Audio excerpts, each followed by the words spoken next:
mengerti lah. Pertanyaannya, kenapa Thariqah Alawiyin itu beda sama Thariqah yang dari Maghrib, kayak Thariqah Syadziliyah, Qadiriyah dan lain-lain? Maksudnya tidak ada mursyidnya. Maksudnya kalau Thariqah yang lain, oh itu mursyid, oh itu muqaddam, oh itu mursyid. Kenapa di Thariqah Alawiyin nggak ada seorang mursyid? Mungkin nggak kelihatan, nggak masyhur, dan tidak ada baiat untuk masuk Thariqah Alawiyin. Mohon penjelasannya, Beb. Pertanyaan menarik sekali. Walaupun sebenarnya nggak ada hubungan dengan bahasan yang kita bahas saat ini tentang Sahih Bukhari, tetapi tentang Thariqah Al-Alawiyah. Guru kami Al-Allamah Al-Habib Zain bin Ibrahim bin Sameh menulis satu kitab yang lebih dari 500 halaman. Judulnya Al-Manhaj As-Sawi fi Syarh Thariqah Bani Alawi. Ya, kitab menjelaskan tentang 5 pondasi daripada pondasi Thariqah Alawiyah. Apa itu 5 pondasinya? Al-ilm, ilmu; amal, praktek terhadap ilmu; ikhlas, ketulusan; khauf, rasa takut kepada Allah; wal wara', kehati-hatian di dalam perkara syubhat, halal dan haram. Ini pondasi daripada Thariqah Al-Alawiyah. Syekh Muhammad Said Ramadan Al-Buti ketika disampaikan tentang 5 pondasi Thariqah Alawiyah ini, beliau ketika mendengar itu kagum dan mengatakan, hadzal lubuddin, ini adalah intisari dari agama Allah. Beliau bilang begitu. Jadi pondasinya ada. Tetapi juga setiap Thariqah itu punya ciri khas. Iya kan, sebagaimana Syadziliyah punya Thariqah, punya ciri khas dari yang membedakan dia dengan Thariqah yang lainnya, seperti Thariqah Naqsyabandi juga punya ciri khas, Tijaniyah dan lain sebagainya. Ya, Imam Al-Ghazali atau Thariqah Al-Ghazaliyah juga punya ciri khas. Ya, demikian halnya juga Thariqah Alawiyah punya ciri khas. Salah satu ciri khasnya rusumuhum mahwa rusum. Apa itu?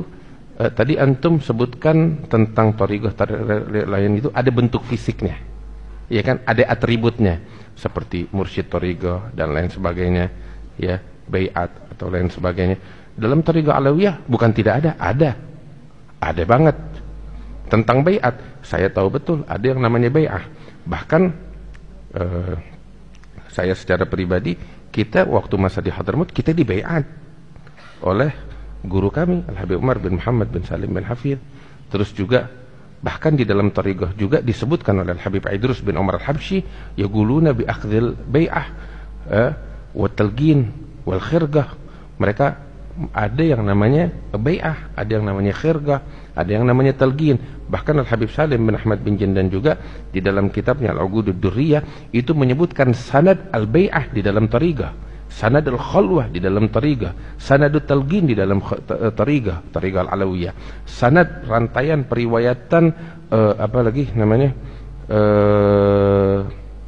al-khirgah, ya, itu beliau ada sanad tersebut. Banyak hal. Nah, hanya saja salah satu ciri daripada Thariqah Alawiyah sebagaimana disebutkan oleh Imam Abdurrahman bin Abdul Balfaqi, rusumuhum mahwa rusum. Atribut atau ciri khas mereka adalah menghapuskan segala bentuk atribut.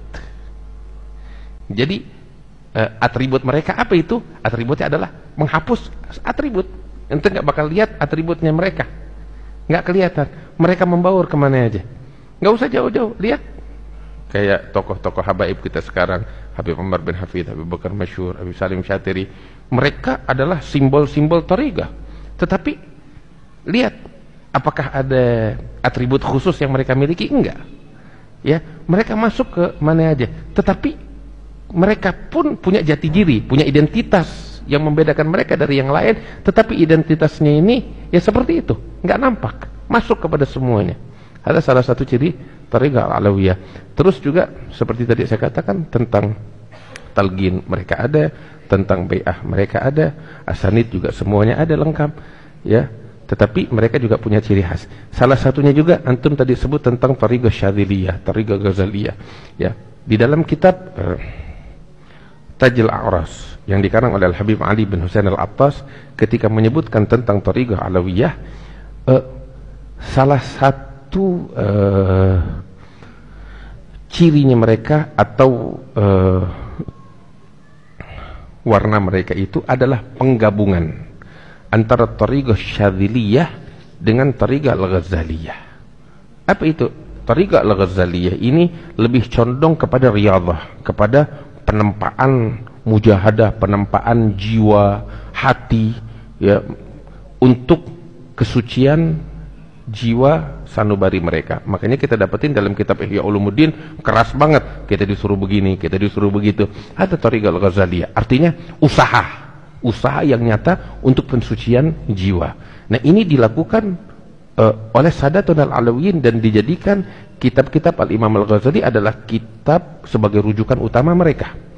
Nah, sebab Al-Kasab, usaha untuk pensucian jiwa itu harus dilakukan, dan mereka melihat salah satu metode untuk usaha pensucian jiwa adalah yang dijabarkan oleh Al-Imam Al-Ghazali, baik di Bidayatul Hidayah atau di Arba'in atau di Minhaj atau di Ihya Ulumuddin atau di dalam kitab-kitab yang lainnya. Tetapi juga mereka nggak hanya sekedar berpegang kepada kitab-kitabnya Al-Imam Al-Ghazali, mereka juga bertumpu menggabungkan dengan Thariqah Al-Syadziliyah. Thariqah Syadziliyah ini lebih kepada berserah secara mutlak kepada Allah dan menunggu anugerah Allah di dalam pensucian itu. Jadi penggabungan kepada keduanya. Dan hal ini dijelaskan oleh Al-Imam Abdul Aziz Ad-Dabbagh di dalam kumpulan ucapan yang tersebut di dalam kitab yang berjudul Al-Ibriz fi Majmu' atau fi Irsyadat atau Fatawa fi Ulum Syekh Abdul Aziz Ad-Dabbagh. Itu disebutkan apakah mungkin penggabungan antara dua thariqah yang berbeda yang seakan bertolak belakang, antara Thariqah Al-Ghazaliyah dengan Syadziliyah, disebutkan memungkinkan hal itu, dan itu adalah salah satunya ciri daripada Thariqah Al-Alawiyah. Ya, kalau kita mau bicara panjang lebar lagi masih banyak lagi. Dan sebenarnya Thariqah Alawiyah itu lebih kepada jalan hidupnya tokoh-tokohnya. Ketika kita melihat sejarah kehidupan mereka, kita bisa mengambil pelajaran, inilah cara mereka hidup, cara mereka menghamba kepada Allah yang harus kita teladani. Hayy Abdullah Haddad mengatakan, ilzam kitaballah watba' sunnatan wagtad hadakallah bil aslafi. Lazimi kitabullah, ikuti sunnah Nabi Muhammad, dan teladani para salaf terdahulu dari mereka orang-orang yang bertakwa kepada Allah.